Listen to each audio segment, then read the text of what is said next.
As usual, we've covered a lot of ground for a lot of folks. Let's get into answering some questions that people might have so that we can actually go in and help them get their life back. Let's start by the first question that's really come up, and that is, can edibles be used for neuropathy? And the answer is yes, really any route of administration can. But I think the key to edibles, Manny, is that be very, very careful from the standpoint of the onset time. The effective time, 4 to 10 hours, is great. Actually, it's a very positive. But that onset time, people need to just be cool. If it doesn't work after 5 minutes, let it take about an hour. Your thoughts, Manny? And tell me why you think the various terpenes work. I actually absolutely agree, Mark. And there are a few caveats with that. A lot of people have trouble when it comes to edibles or orals or sublinguals. Some of the things that, and especially because of the terpenes, how volatile they are. So what I always recommend is cannabis, THC, CBD are fatty molecules, meaning they are attracted to fat to be absorbed. Mhm. So if you're using an edible, which is why you find it in chocolates, cookies, and so forth, have a small, preferably healthy snack just before a cup of yogurt, maybe a peanut butter sandwich or what avocado even, or any other fat for that matter, just before. Or if you know you're about to have a big meal, have it before the big meal. So it's not trying to fight with everything that's going on in your digestive tract. Another thing you want to pay attention to per the terpenes is the time of day or what you're looking to achieve. So if you're looking to work, if you're looking to be with family or go to an event or whatever it may be, or just be normal during the daytime, I would advise limonene to be there. B caryophyllene, another big one. Those are my two favorite for the daytime. Pinene is another one. However, as I said in the video, pinene with limonene combined can induce anxiety. Now, if you're looking to actually do some type of exercise, which is not normally the situation because of your neuropathy, I would kind of avoid a lot of alpha pinene in there. Just the limonene would be good. And then if Mhm. you're switching over to the evening time, if you're not already tired enough from your situation, linalool with B caryophyllene would be very good as well. Manny, let's jump to the next question, which is a great question. Is there a specific terpene that works for better for aches and pains? This has to do with pain management, which I think we covered a couple weeks ago. But the answer is absolutely.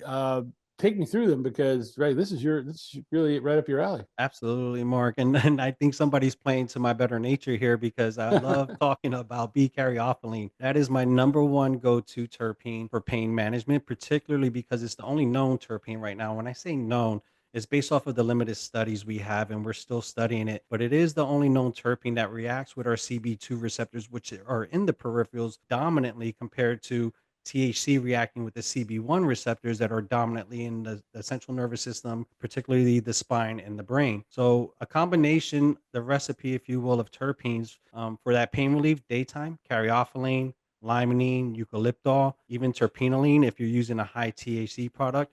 So that way you have a nice recipe. If you're looking for more afternoon, evening time when you're not looking to be up more, that linalool, possibly myrcene. Myrcene is very sedative. It's also allowing THC to be more bioavailable as it passes through the blood-brain barrier to the brain a lot easier. So you don't need high THC percentages with that. But as we stated in the presentation, Mark, you want to be cautious because you're probably already fatigued.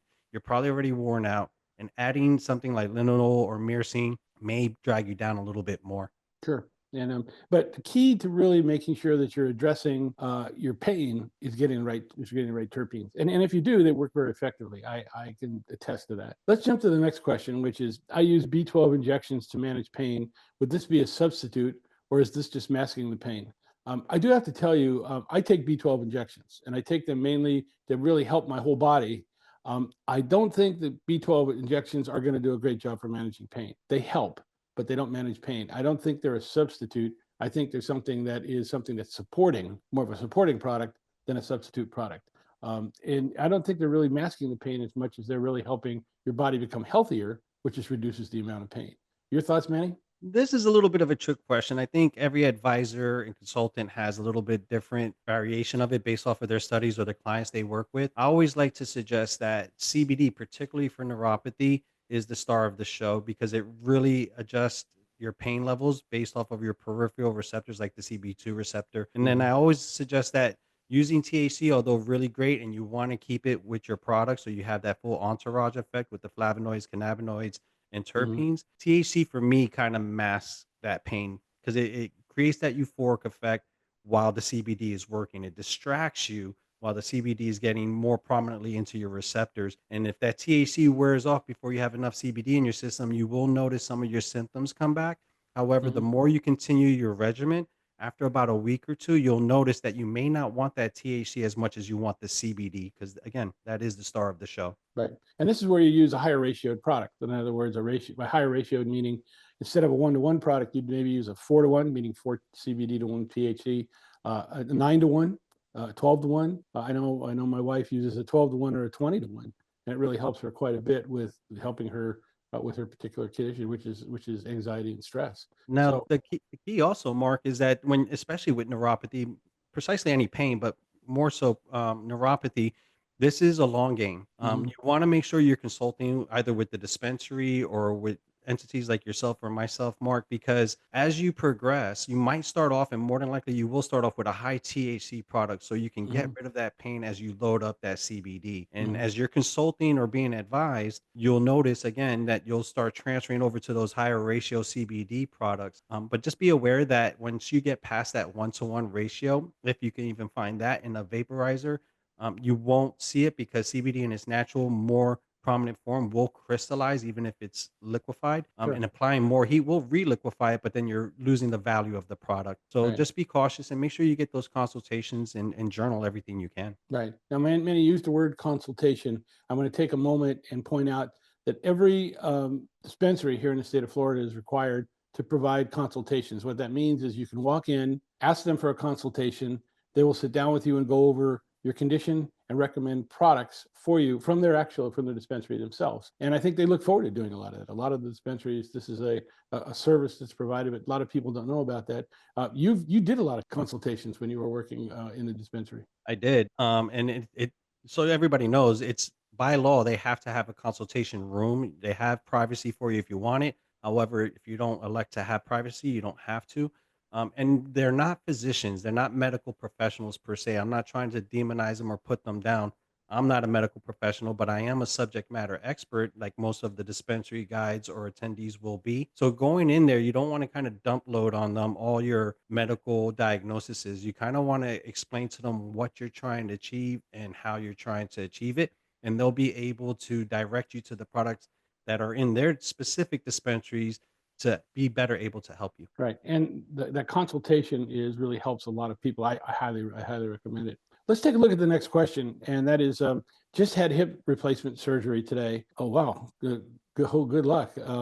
I have pinched nerves in my lower lumbar, which brings neuropathy to both legs. Where do I start with with cannabis? First of all, I want to make two things very clear. Cannabis will help you with your pain. I haven't had hip surgery, but I have had knee replacements. I've had 3 of them actually. One of them I had to redo twice.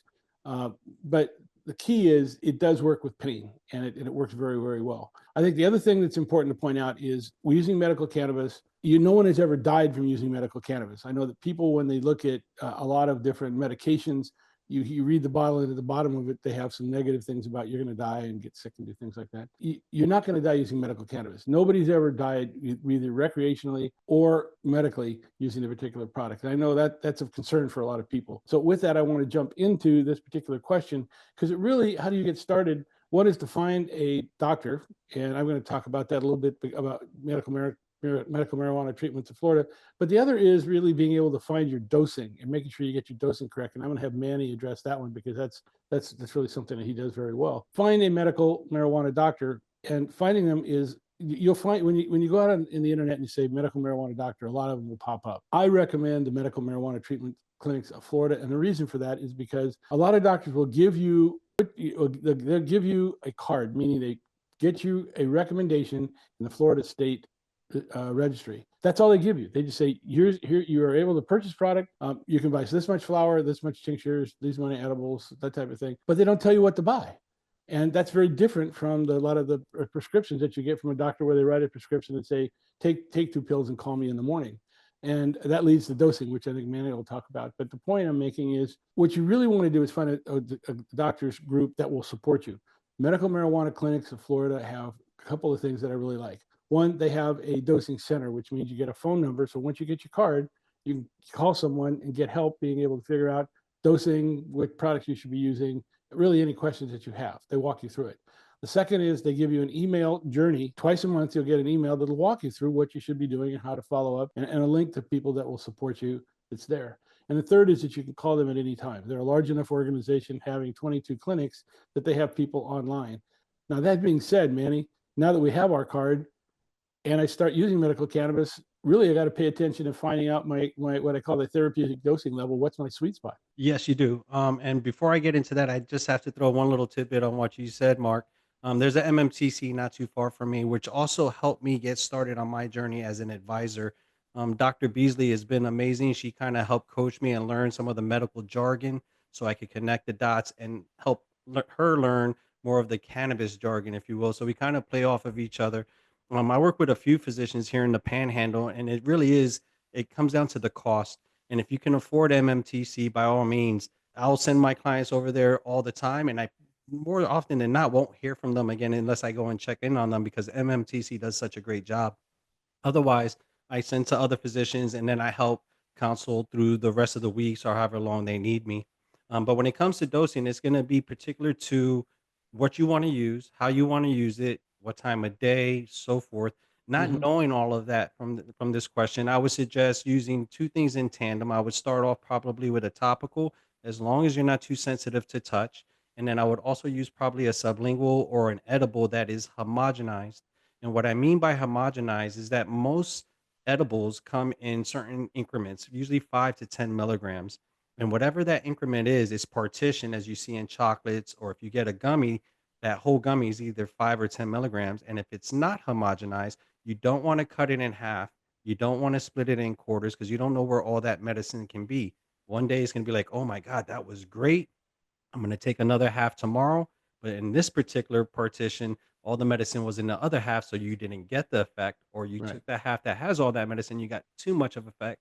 And now your dosing is all combobulated. You're not sure which Right. way to go. So you want to make sure that it's homogenized, meaning you could split it in halves or in quarters and it's equal disbursement of the medicine. But an edible, sublingual, and a topical with it, as long as you're not sensitive to touch, is where I would probably start out, but reach out. I'd be happy to discuss more and get more details so I can show how personal it is and how much it Sure. could benefit you. And the key when you start medical cannabis is go low and go slow.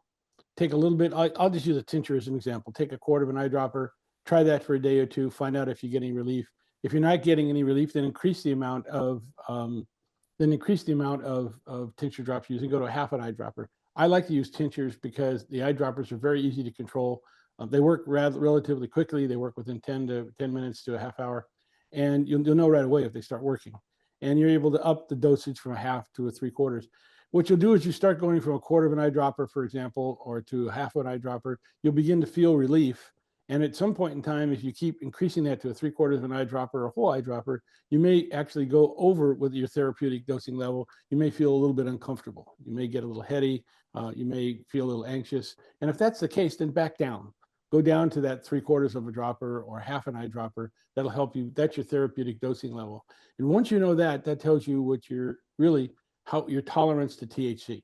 And that's really, really key. That's why I like to start with a 1-to-1 in a tincture. Once you do that, then you can start increasing the amount of CBD. Go back to that ratio. You can increase from 1-to-1 to 2-to-1, maybe 4-to-1, and you'll find that increasing the amount of CBD reduces the inflammation. And as Manny mentioned, CBD not only helps the endocannabinoid system, but has a lot of other receptors that it works with. So what'll happen is you'll get to a situation where you begin feeling better, but you won't have that heady effect. You'll be feeling comfortable, calm, and being able to run during the day. So really And finding that out. And if you're new to cannabis, and you're trying this, I always recommend have a very high ratio CBD tincture, like a 12.5 to 1 or a 20 to 1. So Mm-hmm. that way, if you do get over that target range in your biphasic effect where you've taken too much and you're feeling uncomfortable, you have that CBD to take to help dial that down. A very high CBD Sure. potent product will help mitigate the effects, the euphoric effects, particularly of THC. Right. And I found that when I had my knee operation, what I started doing is started doing some journaling. And down at the bottom left-hand corner down here, you'll see a sample treatment journal. I really kept track of what I took and when I took it and what the effect was. Now, I'm at first when I started doing it, I thought that would be a futile exercise. But then what happened was one night I ran out of THC product accidentally. So I used a lot more CBD product, and I thought, man, this is. And if you've had a knee replacement operation, that equals pain. And all of a sudden, my pain level was starting to go down. In fact, it was working as well as using a product that had THC in it. And when I went to the doctor the next day, we looked at the journal, we found out I'd been using CBD for more than 2 weeks. It was built up in my body. And what it was doing is it was helping me relieve the inflammation from that knee operation. And the inflammation was causing the pain. And by removing or reducing the amount of inflammation, it really helped me with my pain. And I think that's one of the keys to understand is that it's not a matter of just loading up on THC. Use some THC, it's CBD. Let CBD reduce that inflammation, and you'll find it dramatically makes a difference. Now, I have 7 herniated discs in my neck, which is instant pain. It's really not wise to operate to do that. And I use a high ratio product. I'm using a product that's 4-to-1 to really help me be able to reduce the inflammation and be able to address the pain. Hopefully that answers your question. The next question, which is, can marijuana work with over-the-counter products to have increased entourage effect? By over-the-counter product, I'm assuming what they mean by that is hemp products, where you can go in and buy some hemp products. Your thoughts on that, Manny? About That's over-the-counter what I'm products? guessing too. I guess it's a question because you could say yes, it would, but depending on these hemp products and the source of where you're getting your products, it could actually contradict what you're trying to do. So Yeah, you really want to balance this out. You want to have what we call a certificate of analysis or COA showing what is in that product, particularly the terpenes, not just the percentages of CBD to THC ratios. And once you have that recipe, just like any other recipe, whether you're cooking or otherwise, you know what you can add or take away from it to get a better effect. yeah. And so the answer is, if you're using marijuana and you're using hemp, you can use them together. Although I would suggest using one by themselves from a cost standpoint and from an efficacy standpoint, that would help. But you can mix and match products that are there. I do know that a lot of people will grind, especially I've purchased some products from what I call head shops, and I'm amazed at the amount of THCA that they have in these particular products. And the reason for that is because with a THCA product with flower, when it heats up, as we showed you in the chart, it actually converts over to THC, and they have some very high ratio THC. So the answer is, if you're using those products, I would have some CBD, marijuana-based CBD around to be able to potentially offset that. I mean, I bought a product that had over 50% THCA in it. I've used it, and I got to tell you, it's if you want to be out for the night, that's it right there. That puts you in the couch. There's no question about it. Didn't necessarily have a negative side effect, but it did really relax me to the point where I was done for the evening. But I agree. And I was actually going to suggest also the reason why that COA is so important is because when you're dealing with hemp products, more often than not, again, depending on the source, hemp is usually cultivated from the stalk and the seeds of the cannabis plant, not necessarily the flower of the plant. And when right. you're dealing with dispensaries, the CBD, the THC, the cannabinoids, the flavonoids, the whole shebang is coming from the flower, not the Mhm. seeds and the stalks. Not that it's going to hurt you, it's just Right. less effective. It's not as medicinal, if you will, when you're using hemp. Again, depending on the source, because we do have great sources. Yeah. Now I have to tell you, when I did to check the COAs on the products I bought in the hemp shop, let's just say they weren't complete. They told me about the cannabinoids, but they didn't tell me about terpenes. They didn't tell me if they've been tested for pesticides and mold. Didn't tell me that. They just say the cleanliness of the product. And really, the time frames didn't jive with the product that I was buying. The time frame was the test was done a year ago. I wanted something on the batch that I'm buying right now.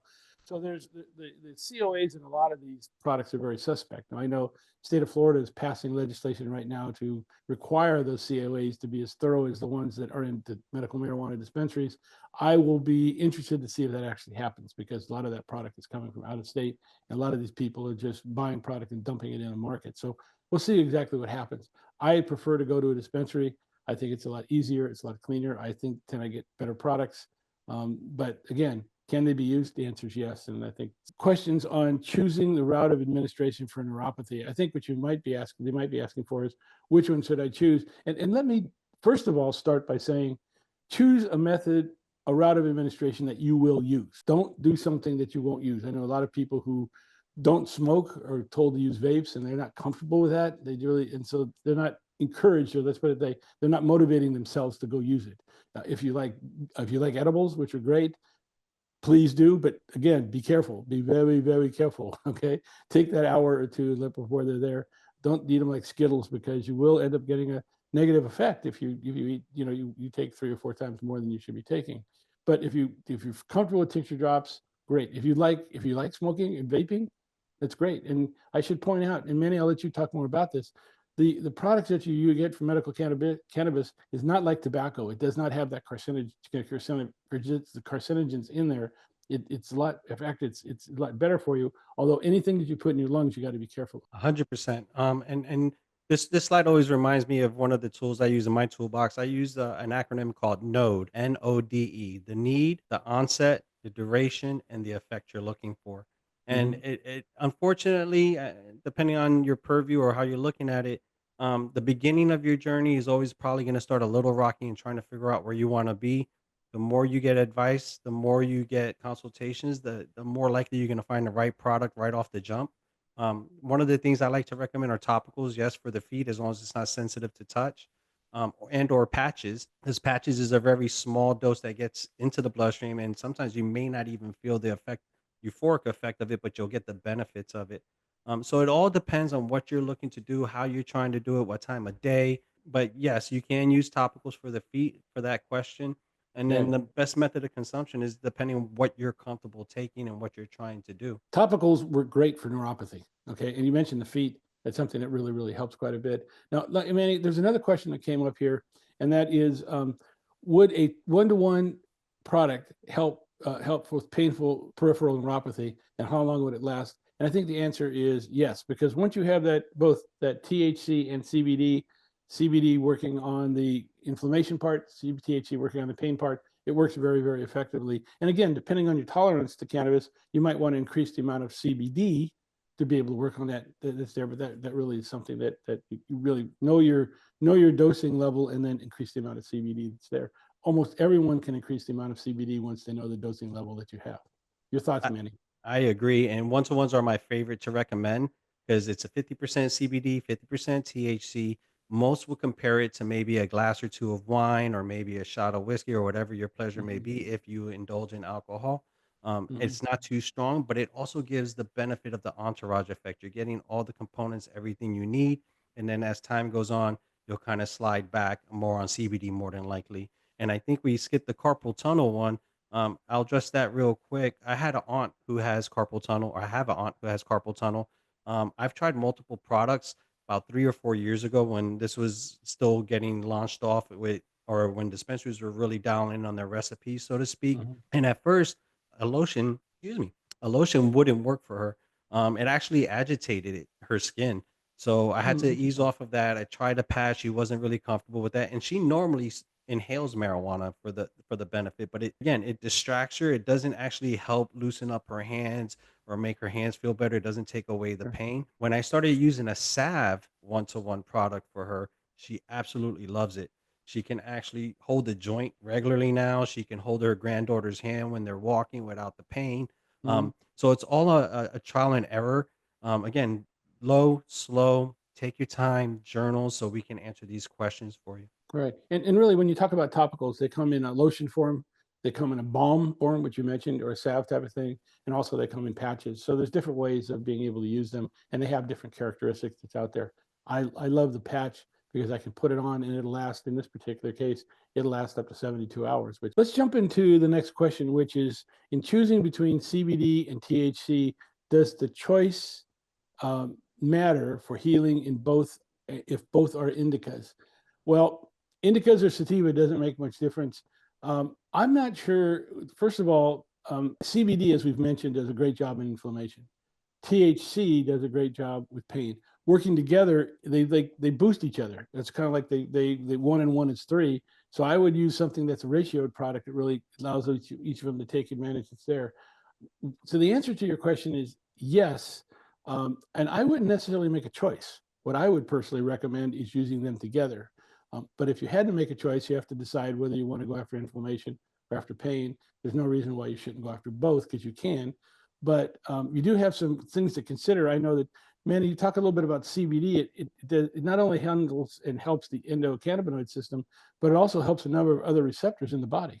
Absolutely, as you can see in this slide here, 5-HT, the A2A, VR1, Grip 55. I would like to point out you don't have to choose necessarily between the two. You want to have them joined in to get that entourage effect. And when you mention indicas, that's telling me that you're using something that's probably going to have a terpene profile that's very heavy in myrcene, linalool, possibly terpenoline, depending on the THC ratio. And more than likely, you're probably using it at night unless you're dealing with what we call a paradoxical effect, where indicas don't have that sedative effect that actually kind of Mhm. has the reverse. Like when people drink coffee, instead of waking up, they fall Right. asleep. So a consultation is very, very important. I would actually pay more attention to the terpenes that you're getting in those products more than the Good point. CBD or THC, unless you're looking for a euphoric effect. But Right. in my opinion, CBD really is the star, but you may not get the relief you're looking for right off the bat because it takes a little while to load up. So that's probably why you're using some THC, if not already.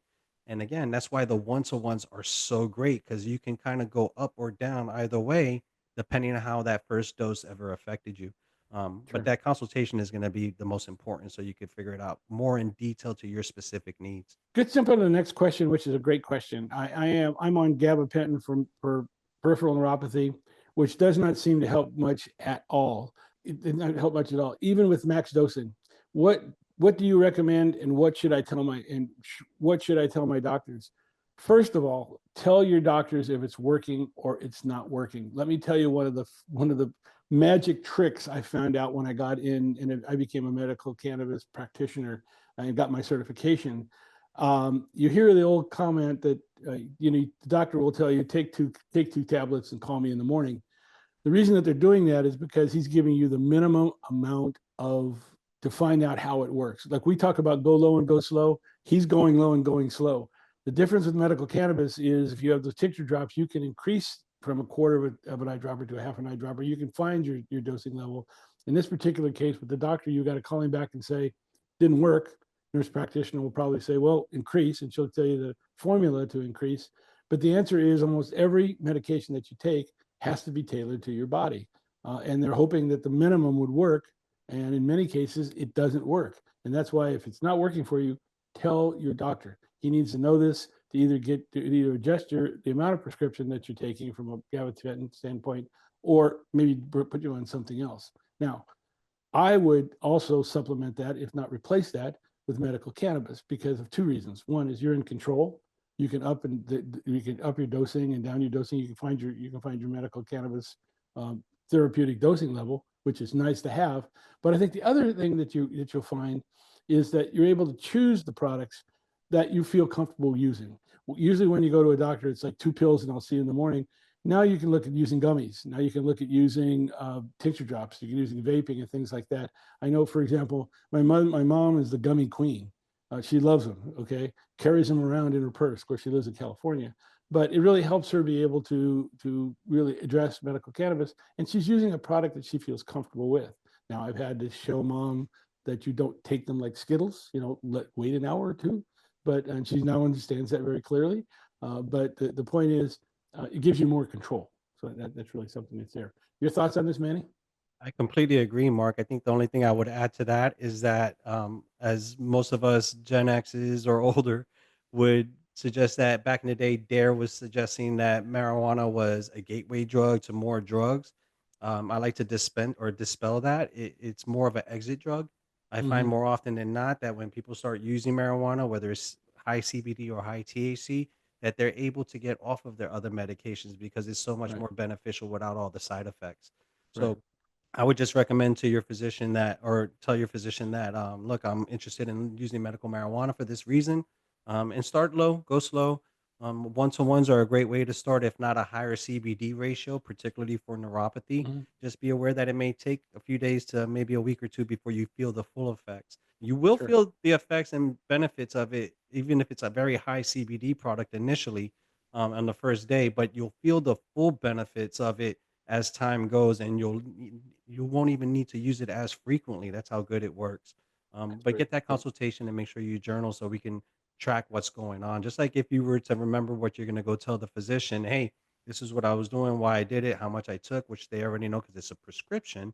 Journaling is going to allow any advisor to do the same thing. And again, I'm going to go back and reiterate: if you're using a max dose of gabapentin and it's not working, talk to your doctor. And if that really doesn't work, candidly, go get a consultation, talk to a medical cannabis professional. What I find in this business is the doctors aren't trained on cannabis when they're in school. Doctors aren't going to recommend anything they don't know anything about, but they do see, doctors today do see the benefits of medical cannabis and will recommend people to a medical cannabis specialist.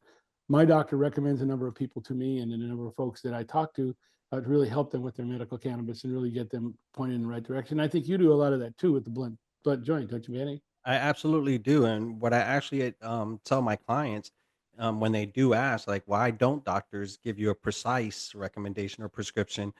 Is the way the market is. It's not necessarily a medicine, it's a plant, and each dispensary is gonna have a different variation, whereas Mm-hmm. if you go to a pharmacy like CVS, Walgreens, wherever you may be going, wherever you get your Vicodin or ibuprofen or whatever it may be, it's gonna be exactly the same whether it's generic or name brand at the other pharmacy, the dose, everything. Whereas if you go to get Grape Oh, Stomper from a it's a botanical, dispensary. it's a botanical product, Manny. I mean, we see Exactly. that when we go to the store and we buy apples. I like delicious red apples. Some of them taste good and some of them don't, and it's the same batch. They're Absolutely. botanical. The flower is just a little bit different. But you know what? The key is if it has the right terpene profile, and you really have the route of administration you're comfortable with, it will still be effective, and that's what's really important. Let's jump into some live questions that were brought up during the webinar. I think the first question is, can I get a copy of the presentation? And the answer is absolutely. You'll be getting an email after this, which will give you a link to the YouTube video. It'll give you a copy of the presentation in flipbook format, information on us, resources, guides, and resources, information about, for example, that slide on from air. So the answer is yes, you will. And that's something we pride ourselves in being able to provide that information.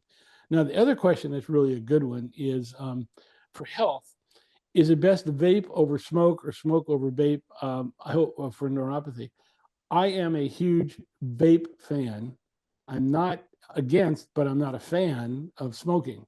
And the primary reason for that is because the vaping allows me to control the temperature of the product to bring out the best of the terpene profile. And terpenes are the key to making medical cannabis work. And it's vape, it's steam, which is a lot less, let's just say, a lot less harmful to your lungs, or potentially harmful to your lungs, than smoking is. Now, in both cases, in the case of medical cannabis, it's much safer than cigarettes. But again, anytime you put anything into your lungs, you have to be careful. I'm a huge vaping fan, not against smoking. It's just for me to get, I'm looking for relief. I have 7 herniated discs in my neck, and my goal is to get that pain down. I find that vaping is very effective. I find if the smoking, because I'm burning off a lot of the cannabinoids and the terpenes, I have to do more of it to get the same amount of relief. Your thoughts, Manny? 100% agree, Mark. And to that point, I'm going to go right back to my certificates of analysis or COAs, because when you're vaping, you got to be very cautious too. You don't want to just buy it off the street. There was a time where people would buy cartridges off of Mm-hmm. the market and then buy the actual good distillate from the dispensary and fill up those cartridges. The caveat to that is you don't know where those cartridges are being manufactured, what kind of heavy Right. metals they're using to manufacture them, or what kind of wicks. Therefore, you may be getting a byproduct in your lungs that you shouldn't be getting. That's why it's so important to make sure you're sourcing where you're getting your product. And I'm going to let you jump on this, Mark, because you and I both like to vape our flower. There Right. are devices out there that you could put flour in, and what it does is it sets a certain temperature, not high enough to make combustion, but high enough to evaporate those cannabinoids, terpenes, and flavonoids to your benefit. And therefore, you're not having combustion. And I like to double edge that because after you're done with that, if unless you really baked it to a crisp, you can actually dump that out and sprinkle it in your ice cream or your coffee for a very subtle effect because you're not burning it. So there's still some not byproduct, but terpenes, flavonoids and cannabinoids left in the baked product that you're dumping out. So you're getting a double whammy there to your benefit. Right. And you did throw me a softball, Manny, so thank you very much. First of all, if you're looking into vaping, get a vape pen that has a low, medium, and a high. It'll have a blue, green, white, yellow type of a setting to it. But usually you click it 5 times to turn it on, and then you click it 3 or 5 times to change that setting. That allows you to get the low, medium, or high temperature setting, which not only triggers the terpenes, it also triggers a number of cannabinoids as well, like THCV and CBN type of thing. So I prefer a vape pen to be able, if you're going to vape, to be able to do that. Now, if you're going to smoke use cannabis and smoke it, I would again recommend a dry herb vaporizer, which really is a vaporizer. It's not really smoking it. It's not like rolling it into a paper so like a blunt and smoking it. And that dry herb vaporizer, you can actually set the temperature on. So just like you set the temperature on that cartridge, I can now set the temperature. What you do is you put the cannabis in a little, in this case, I have a Stokes and Bickle, which is a nice little round little container. I put that in cannabis in there, put that in the device, and then it's actually able to heat up at that to that particular degree. Now that to me allows me to set the temperature literally to 356, getting me the maximum benefit that I'm looking at for like the beta caryophyllene that Manny was mentioning earlier. So I'm a huge fan of, first of all, setting the temperature. And if I had a choice, I would choose vaping. But if you do have something like a dry herb vaporizer, which by the way, these devices are expensive. And so I'm not recommending you do that unless you really are into cannabis. Now, I use cannabis on a daily basis. I have 7 herniated discs. They are not going to go away. And if I don't use them, I'm in a lot of pain. So for me, I took the plunge and I bought a very expensive dry herb vaporizer because I use it on a daily basis. If it's something you're going to use all the time, then you can justify it. If it's something that's every once in a while you're going to use it, you may want to stick to the vaping or get a less expensive vaporizer. Your thoughts, Manny? You said it better than I could. Nail on the head. Well, that's why you threw me the softball. It's really there. Listen, we covered a lot of topics tonight, and I think we've covered almost all of. Wait a minute, it's one question we have here. I did not realize that vape devices could be adjusted. Where to get these? Well, almost any of the dispensaries that are there have cartridges or batteries, is what they call them, that can be adjusted. I know that Satera has them, Air has them, a number of other folks have them. True Leaf have them. You can get it from Move. Almost all the dispensaries that are out there do have dry herb vaporizers of one shape and form. INSA, Jungle Boys, they all carry them, but you have to ask for them. I would go in and say, all right, you have to physically ask for the ones that are there. Now, if you're looking for dry herb vaporizers, those the dispensaries will carry. Usually, they carry a Puffco product that's really out there. I'm okay with Puffco. I'm not a huge fan of Puffco, the Puffco Peak, but I am a huge fan of the number of other products that they make. But I will tell you the one on the left-hand side, which is that Mighty Plus, that's the one I use for dry herb. That's where I put my cannabis flower into. And you'll notice at the top, it looks like there's a slight area. There's a gap in there. That's because the top comes off, and that's where you put in the cartridge that's there. PAX makes an excellent product. And it's not too expensive. It's in the $200 range. By the way, the Mighty Plus is $500 plus. So it's the Mercedes-Benz of the industry. That again, don't jump into that unless you're really going to use it. But if you do use it on a daily basis, the cost per use goes down to next to nothing. Volcanoes are very good. Again, they're even more expensive than the Mighty Plus. A lot of people swear by them. Gia makes a really good one, and also there's the Puffco Peak. So there's a number of different dry herb vaporizers that are out there. I would recommend those. These are the ones that I would recommend, and I'd take a look at. Again, I'm a Mighty Plus user. That doesn't mean that you should go out and jump on buying one of these things. Pay attention to your pocketbook and pay attention to what you can afford. I know that's really out there. And again, there's no reason why you can't use a vape pen with an adjustable battery that's out there. And I have 2 or 3 different types, from 2 or 3 different vendors, and they work just great. It's out there. I do want to mention one product that is out there that I really like. It's made by Lynx. It's called Onyx by Lynx. They actually has 4 different settings for temperature, which is great.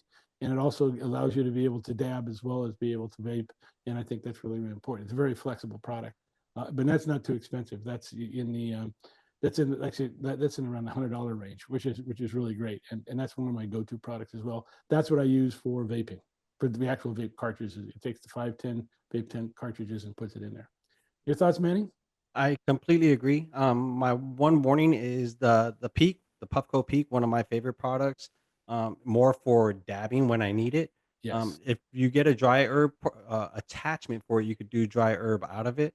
The other thing I would say is that if you're looking for just the battery for your regular cartridge, when you go to the dispensary, ask for a variable volt battery. That's what they identify them as. Otherwise, they're more than likely going to offer the cheapest battery they have to save you money. And even the variable volt batteries are somewhere between 8 to 15 bucks. They're not that expensive, and they do last a considerable amount of time as long as you care for them as you normally would. Yeah, I mean, they're only $2 or $3 more than the battery that doesn't have variable. So I mean, for Absolutely. $2 or $3, please, the amount of benefits that you get, the bang for the buck is there. Let's put it that way. It's Yep. really, And really. I actually use that PAX 3 too. It's one of my favorites. Do you really? Oh, Yep. great. Good. We'll have to talk about that. And I'll throw a shameless plug in.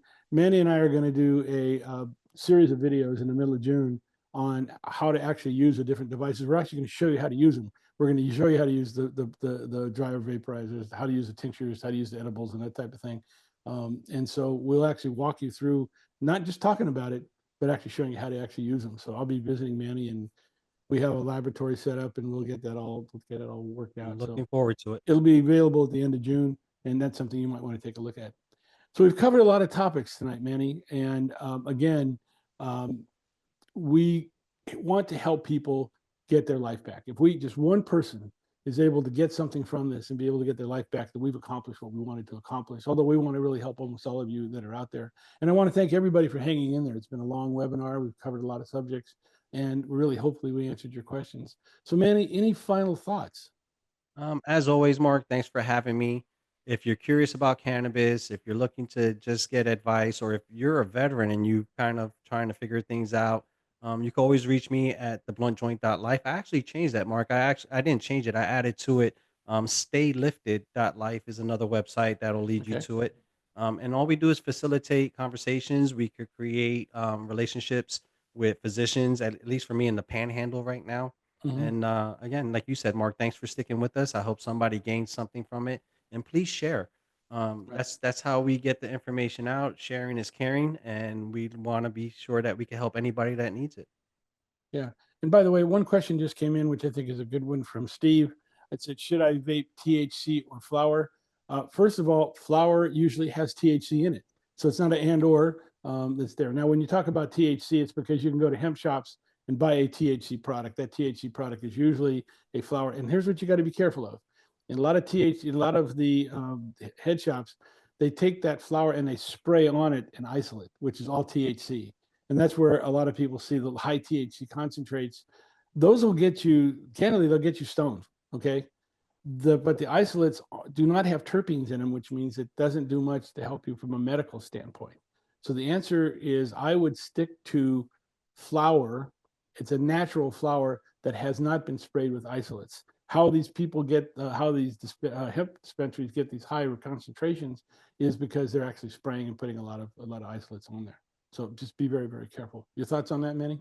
Completely agree. I don't want to dive too much deeper. I would just say be cautious of those Delta 8s, those Yeah, oh, yeah. H10s, and there's so many different components out there. And as you suggested, they're manipulated to create that product. There's no certificate of analysis, and if you're inhaling, be very cautious. You don't want to hurt yourself. Medical marijuana use is very different from recreational use. We're here to really help you get your life back and address a condition.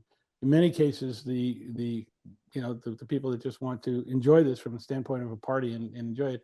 I do want to thank everyone for hanging in there again for watching this video, whether it's on YouTube or it's on our webinars. I do want to mention that we do have more webinars coming up. Next week we have PTS followed by arthritis, power of cannabinoids, personalized cannabis treatment, and also on cannabis use disorder. So those are going to be I think, very informative. And we want to thank you very much for joining us. Manny, thank you. Any final thoughts? As always, thank you. Thank you to the ladies in the background. Thank you to our audience. And please feel free to share whenever you can. And we thank you very much for joining us now. And hopefully this webinar will help you get your life back.